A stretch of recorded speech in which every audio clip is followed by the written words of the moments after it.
तो मौलाना कलाम ने क्या कहा था जामा मस्जिद पे खड़े होके कि ये मुल्क हमारा है और यहाँ हम सब रहेंगे, तो ये सब हमारे हैं। हम जब आँख खोले हैं, मैं हिंदू मुसलमान सिख ईसाई एक भाई की तरह नजर आया है। और ये कोई RSS बलंदल गुंडों के कहने पे हम अपनी बात नहीं बदलने वाले। हम तिरंगे को मानते हैं, ये दंगे को मानते हैं। जब तक पूरे इंडिया के मुसलमान यहाँ इकट्ठा नहीं होंगे, वो ये मान के चले कि आज नासिर और जुनैद है तो कल मेरे बच्चे और मेरा परिवार भी होगा। इसलिए पूरे हिंदुस्तान के मुसलमान को एक जगह इकट्ठा होके अपनी ताकत दिखानी होगी। मोनू मानेश्वर की फांसी होगी, आज नहीं कल होगी। हमें ऊपर वाले भरोसा है, जालिम बच नहीं पाएगा। आंदोलन समेट तक दूसरी मॉब लिंचिंग हो जाए, दूसरी समेट तीसरी चौथी हो जाए, कब तक चलेगा ये? आज लगातार हत्याएं हो रही है, लगातार मुसलमान पीड़ित हो रहा है, लगातार उसको मारने का प्रयास किया जा रहा है, लेकिन सिर्फ चर्चा की जा रही है। हिंदू मार रहा है। इसमें आप लोग बात को कितना दोषी मानते हैं? देखिए, मीडिया का पूरा गोदी मीडिया तो पूरी तरह बिकाई चल रहा है। NDTV दलाली पूरी मीडिया कर रही है। साहिल गहलोत का नाम लिखने में साहिल रखा गया क्योंकि उसको भी हिंदू मुसलमान अंकल देना, वहाँ गहलोत नहीं लगाया गया। ये पूरी तरह जो विपक्ष में कांग्रेस में बैठे हो, सपा में बैठे हो और जगह पे हो, और वैसे तो आए पहले दिन ही मिलके चले गए। बाकी नेता को नींद आती है क्या? बाकी नेता को नींद क्यों आती है? आप अवैसी को बुरा कहते हो, लेकिन मिलने तो वही जा रहा है, बस तो वही उठा रहा है। फिर तो आपने घुमाना शुरू कर दिया भाई, सारा विपक्ष नहीं इकट्ठा हो रहा, तभी तो ये हाल है हमारे। जितने विपक्ष एहसास है आप लोगों को, भाई हम लोगों को पूरे तभी तो हमारा ये हाल हो रहा है। कहाँ इकट्ठा हो रहा है? इतनी बड़ी यात्रा में हम प्रेम भारत जोड़ो यात्रा कर रहे थे, प्रेम से प्रेम दिल मिला रहे थे, ये मिल गया दिल, फिर हत्या, फिर आदिवासी दिल्ली मारा गया, फिर मुसलमान मारा जाएगा। हम क्या कर रहे हैं? हम सिर्फ मजाक कर रहे हैं, पब्लिक की भावनाओं से खेल रहे हैं। किसी का बाप की जागीर नहीं है हिंदुस्तान, ये सबके रहने के लिए है। आज आप देखिए, भाई ने कहा कि रात में आते हैं गाड़ी लेके। क्यों आते हो भाई? अपने बेबे की शादी कर रखी है इस गांव में, अपनी बहन बेटियों की शादी कर रखी है आपने, यहाँ पे क्यों आते हो? अगर मुसलमान तुम्हें इतना खराब लग रहा है तो क्यों मुसलमान के गांव में जाते हो? वो करे गौ सेवा करते हैं। अरे हम कह रहे थे प्रधानमंत्री से लिखवाओ ना कि कोई गाय नहीं पालेगा मुसलमान, लिखवा लो, लिखवाओ तुम वहाँ पे। लेकिन कत्लेआम करोगे, नफरत की राजनीति करोगे, वो चीजें नहीं रहेगी। ये तो एक बहाना होता है कि चाहे कोई अपनी गाय को मतलब कितना ही पालने के लिए ला रहा हो, उसको खिलाने के लिए ला रहा हो, इतना हम गारंटी देते हैं कि हमारी तरह ना कोई गाय को रखता है ना कोई भैंस को रखता है। जितना हम उसको खिलाते हैं, नहलाते हैं और साफ तरीके से रखते हैं, हमारी तरह ना हिंदू रख सकते हैं ना कोई रख सकता है। पंडित जी थोड़ा सा, हम बहुत सी गायों को देख, जाके गौशालाओं में आप जाके देखो, ना उनको खाना मिलता है ना उनको ठीक से नहलाया जाता है।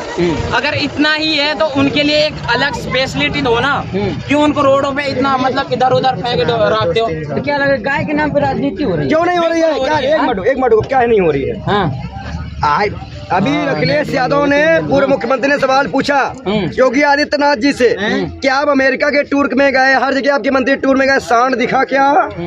दिख गया सांड? अरे बेशर्मो, जिनके नाम पे तुम वोट पाते हो उनको कुत्ते से नचवाते हो, लाशे गाय को तो आप कुत्ते से नचवाते हो, और आप बात करते हो हिंदू राष्ट्र की। पंडित जी क्या मैसेज देना चाह रहे? भगवा ओढ़ करके आप? ये मैसेज है और यही मैसेज रहेगा। मैसेज ये है, ये और ये और यही मैसेज रहेगा। तो भी एक है। हाँ, तभी तो नफरत है, तभी ये नफरत फैला रहे हैं। ये नफरत फैलाते जाए, हम संवैधानिक तरीके से नासिर और जुनैद के लिए इंसाफ की मांग करेंगे। अगर हमारी जान जाती है तो जाए, दूसरा ये कांड नहीं होने। कांग्रेस की सरकार है ना यहाँ पे, कांग्रेस भी दलाली करने लग गई है, सीधी बात है, मुंह में बोल रहा है पंडित जी। लोग तो कर वैसी दलाली कर रहे हैं यहाँ आकर। कांग्रेस भाई ये बताइए, कांग्रेस के विधायक का गढ़ है, कांग्रेस का विधायक यहाँ पे है, कितने गाँव में विकास है? क्या विकास किया? आप सोचिए क्या विकास है? और उसके बावजूद भी इस तरह केस में गहलोत को तो तुरंत सुप्रीम कोर्ट जाना चाहिए था, उनको रिमांड में लेने के लिए सुप्रीम कोर्ट से अर्जी लगानी चाहिए थी। इमरान जी के आने से, मुस्कुराने से और रोने से काम नहीं चलने वाला। हमें जब तक मुसलमान को ठोस कोई कार्रवाई नहीं मिलेगी, मुसलमान को इंसाफ नहीं मिलेगा, दलित आदिवासी पिछड़ा ऐसे रहेगा, ये लड़ाई जारी रहेगी। को तो क्लीन चिट दे दी मोनू मानेश्वर को फांसी होनी चाहिए। कैसे होगी फांसी? इतने हथियार किस लिए दिए गए हैं? लाइसेंस से कहा जा रहा है तो क्यों इतने लाइसेंस है भाई? आप खुले फायरिंग करोगे? ये सरकार जो लाइसेंस बता रहे हो किसी चीज का लाइसेंस नहीं है, उसके पास किसी चीज का लाइसेंस। अगर जांच उसने अमित शाह के साथ फोटो खिंचाई है, उसने बड़े बड़े मंत्रियों के साथ फोटो खिंचाई है, तो उसको क्या डर है? उसको पता है कि मेरे साथ सरकार है। तो ये सरकार क्या कर रही है? सरकार हमको इंसाफ चाहिए, हम इंसाफ मांगते हैं सरकार से। किस चीज का लाइसेंस है हमको दिखा दे, हमको उस वीडियो पे दिखा दे, उसके पास गंज का लाइसेंस है दिखा दे हमको, किस चीज का लाइसेंस। आपको बता दी ये जुल्मी सरकार रहेगी ज्यादा दिन तक नहीं, इनके तो सामने आ गए ना। इन्होंने ये सब काम तब शुरू किया जब इन्होंने अपनी योजनाओं को छिपा दिया। हम सोचे टोक्यो देखने जापान कौन जाएगा, यही टोक्यो देख लेंगे। तो लोग कह रहे हैं आप लोग राजनीति करने आ रहे हैं यहाँ पे दूर दराज से। अच्छा ये बताइए, हाँ। कोई हत्या कर दे रहा है, कोई धर्म संसद बना दे रहा है, कोई पुलिस को रोकने की बात कर रहा है, जो आतंकवादी गतिविधि कर रहा है, आतंकवादी है। एक चुनी हुई सरकार की पुलिस को वापस करना, अपने पाँव पे नहीं जाएगी ये बात कहना, ऐसे लोगों की तरफदारी करने आए हो। शर्म उर्म है? शर्म है कि नहीं है? शर्म है। तो क्या लग रहा है कि अब मिलेगा इंसाफ, मिल पाएगा? बिल्कुल मिलेगा, इंसाफ मिलेगा। इंसाफ मिलेगा। और इंसाफ अगर नहीं मिलेगा, नहीं मिलेगा, अगर इंसाफ नहीं मिलेगा तो ये जान लीजिए 2024 में मुसलमान किसी भी पार्टी को सपोर्ट नहीं करेगा। बस। तो क्या लग रहा है, सब वोट की राजनीति है? बिल्कुल वही राजनीति है। दलित, आदिवासी, पिछड़ा, मुसलमान सबको एक पटल पे आके सभी राजनीतिक पार्टियों का बाइकआउट करते हुए इनसे पहले अपनी मांगों पे हाँ भरवाना चाहिए। ये वही मुसलमान है, इस पे बार बार आरोप लगाए जाते हैं कि इसने इस पार्टी को समर्थन नहीं किया, इसको जिताया, ये ठेकेदार है। आप काम इसके लिए एक भी नहीं करोगे और उम्मीद सब मुसलमान और दलित से रखोगे, ऐसे नहीं होगा। आप इनकी मांग होगी 2014 के पास तो इनको हिजाब, नमाज, जागा जलील किया गया। कौन पार्टी बोला? कोई पार्टी है जो उनके लिए कुछ किया हो? तो सीधी बात है, मुसलमान अपना हक जानेगा। और नाज़िर जुनैद के लिए हम एक बात कहेंगे, अल्लाह ताला उनकी आत्मा को शांति दे, लेकिन उनकी आत्मा को शांति तभी सब सही मिलेगी जब उन हत्यारों को फांसी होगी। बहुत बहुत धन्यवाद।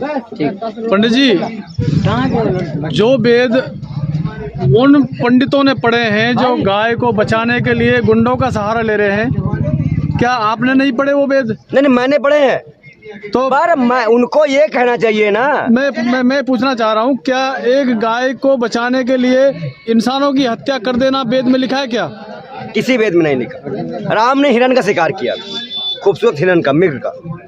आप एक चीज समझिए, हो क्या रहा है कि आजकल अपने नाकामियों को छुपाने के लिए कभी इन भाइयों को, अभी बताइए इतना छोटा बच्चा, इतने छोटे बच्चे पे आरोप लगा दे कि घड़े चोरी करके भाग रहा है, मुसलमान है इसलिए। क्या मतलब है? उसको पता ही नहीं उसने किया क्या है। हत्या इस तरह की जा रही है, किसी को मालूम नहीं चल पा रहा कि उससे क्या होने वाला है। जो कुरान लिखा है, कुरान में भी लिखा है कि एक इंसान का कत्ल पूरे इंसानियत का कत्ल है। यही चीज हमारे सनातन धर्म में लिखा है कि एक किसी भी निर्दोष बेकसूर छूट जाए पर एक भी निर्दोष आदमी की हत्या ना की जाए। आज 5 वक्त की नमाज के लिए रोका जा रहा है देश में, कभी हिजाब के नाम पे, कभी नासिर नुसैर की लिंचिंग कर दी जाती है गौरक्षा के नाम पे। अरे भैया, मोदी जी की गवर्नमेंट है, ये जितने भी दलाल हैं जो भलवागिरी कर रहे हैं उनसे कहो ना जाके मोदी जी के पैर पकड़े कहें कि हिंदू राष्ट्र बना दो। अगर हिंदू राष्ट्र बना रहे हो तो उसके पहले बताओ कि ये कहाँ जाएंगे, दलित कहाँ जाएगा।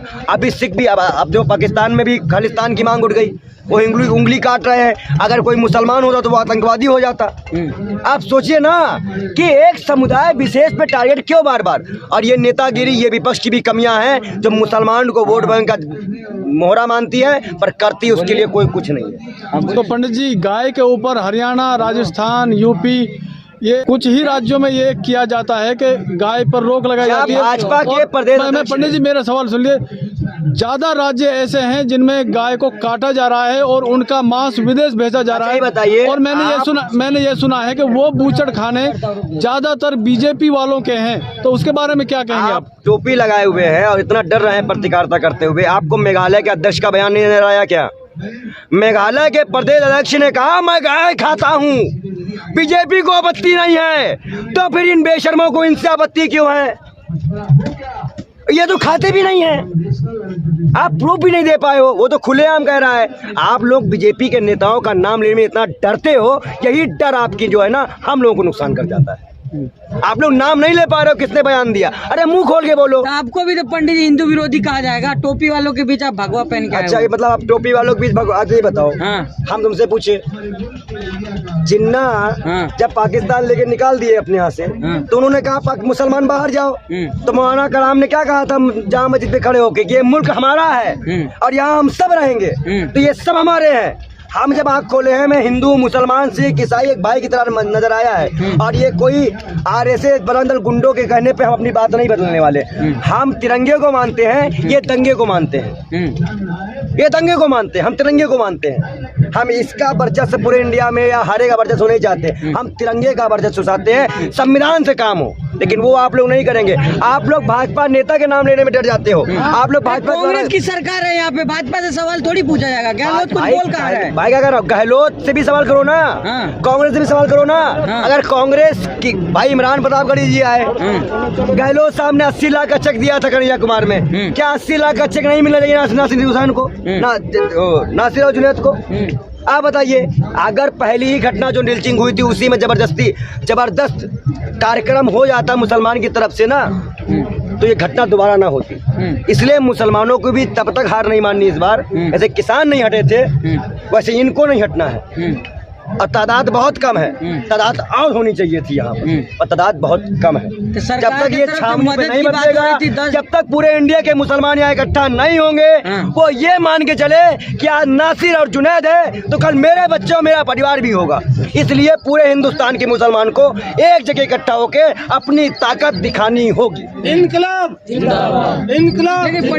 10 दिन से ज्यादा हो गया अभी तक जो है, और हम जैसे सेकुलर हिंदू, दलित, आदिवासी, पिछड़ा भी इनके साथ रहेंगे। और एक बहुत बड़ा प्रोटेस्ट अब इंसानियत के नाम पे हो जाना चाहिए। पुन्नू मानेश्वर की फांसी होगी, आज नहीं कल होगी। हमें ऊपर वाले भरोसा है, जालिम बच नहीं पाएगा। हम दिल्ली में बहुत बड़ा ऑल इंडिया लेवल पे जुनैद और नासिर के लिए इसमें मांग रहे हैं। लोग कह रहे हैं राजनीति कुछ नेता चमकाने वाले हैं, जैसे ओवैसी आए थे, ये सब लोग राजनीति करके। अवैसी के सबसे पहले अवैसी आते हैं हर कार्यक्रम में, तो अवैसी के नाम आता है कि वो राजनीति चमका रहे हैं। तो इमरान प्रतापगढ़ी जी करने क्या आए थे? एक भी लाकर भाई हम कह रहे हैं 1 करोड़ का चेक लेके आते देते। आप माइनॉरिटी डिपार्टमेंट के हो, शायर हो, आप राज्यसभा सांसद हो, मुसलमान के नेता हो, तो कहीं ना कहीं हिंदू कोर वोटर के लिए मुसलमान की जान खतरे में डाली जा सकती है। हम सभी सरकारों का विरोध करते हैं, राजस्थान सरकार का भी विरोध करते हैं। आप गहलोत से कहते हैं कि अपने विधायक को भेजिए और 1 करोड़ रुपए का मुआवजा नासिर को और 1 करोड़ रुपए का मुआवजा जुनैद को। उनको दोनों का मकान बनना चाहिए सरकारी आवास के तहत में, दोनों को फ्री सिलेंडर, तो पूरा दुगना राशन और सीधा बच्चों की पढ़ाई लिखाई का खर्चा। जितने बच्चे उनके यहाँ पे है, नासिर के किसी के 6 हैं तो उसको 3 को नौकरी मिलनी चाहिए, और कहीं 2 हैं तो दोनों को नौकरी मिलनी। 5 महीने बाद यह चुनाव है, गहलोत सरकार इसलिए तो नहीं चुप्पी साधी हुई है। गहलोत सरकार चुप्पी साधेगी, हम चुप्पी नहीं साधेंगे, चाहे हमें इस्तीफा देना पड़ जाएगा कांग्रेस से बस। अपनी पार्टी के विरोध काम करिएगा आप भैया। जब कोई भी आदमी गलत हो तो उसके खिलाफ आवाज उठाना ही आज अच्छे इंसान का है। हम सच्चे सनातनी हैं, हम सच का साथ देंगे, हम गद्दारों बेशर्मों का साथ देने वाले नहीं हैं। मुसलमान कमजोर नहीं है और ना मुसलमान डरता है किसी से, पर मुसलमान देश के संविधान को मान रहा है और इसी शर्म से हम सब इनके साथ हैं। मुसलमान का मतलब है मुसल्लत ईमान, लेकिन अब एक होने की जरूरत है। जब एक होंगे तो नेक होंगे, जब नेक होंगे तो ईमान आएगा, जब ईमान आएगा तो किसी के बाप में हिम्मत नहीं जो हिला के चला जाएगा। जो गांव की मिट्टी है, मैं इसकी कसम खा के कहता हूँ कि दोबारा ऐसी कोई घटना में मुझे यहाँ ना आना पड़े। ये गांव वाले की भी जिम्मेदारी है कि पकड़ के मारो बेशर्मों को, बंद करो, धमकाइएगा, पहले पकड़ के मारो, उसके बाद बुलाओ पुलिस, भेजो इनको। आप लोग जब भी ऐसे कोई तत्व आपके गांव में आए, आप इनको कैप्चर करिए, इनको पकड़िए, हिम्मत दिखाइए और इनको पुलिस के हवाले में करिए। आप कोई ऐसा इलीगल काम ना करिएगा इससे जो आप पे आरोप है वो सिद्ध हो जाए। लेकिन पंडित जी आंदोलन चल रहा है अभी भी जो है, मनु मनेश्वर के समर्थन में कहा जा रहा है, एक भी गौरक्षक का अगर नाइंसाफी होता है तो चक्का जाम, तमाम धमकियां दे जा रहा है। देखिए, हम कह रहे हैं गौ रक्षा वाले मेघालय के अध्यक्ष के यहाँ चक्के जाम कब करेंगे? स्मृति ईरानी के घर में चक्का जाम कब करेंगे जब वो गाय की जीप खिलवाती हैं? भाजपा नेताओं जब बीफ का कारोबार करते हैं तो इन गौ रक्षक वालों का क्यों बंद हो जाती है? क्या ये बेकसूर मुसलमान काटने को मिलते हैं? बताइए, इतना ही बड़ा है जुनैद नासिर के बेटे में, ये इतना ही बड़ा है क्या? इसको पता है जवाब कब आएगा? अरे मजाक बना के रखे हो, क्या भावना होगा किसी का? किसी को कत्ल कर दोगे, जला दोगे जिंदा, अब मजाक कहोगे क्या ये हो रहा है वो हो रहा है? आप सोचिए ना, मजाक है।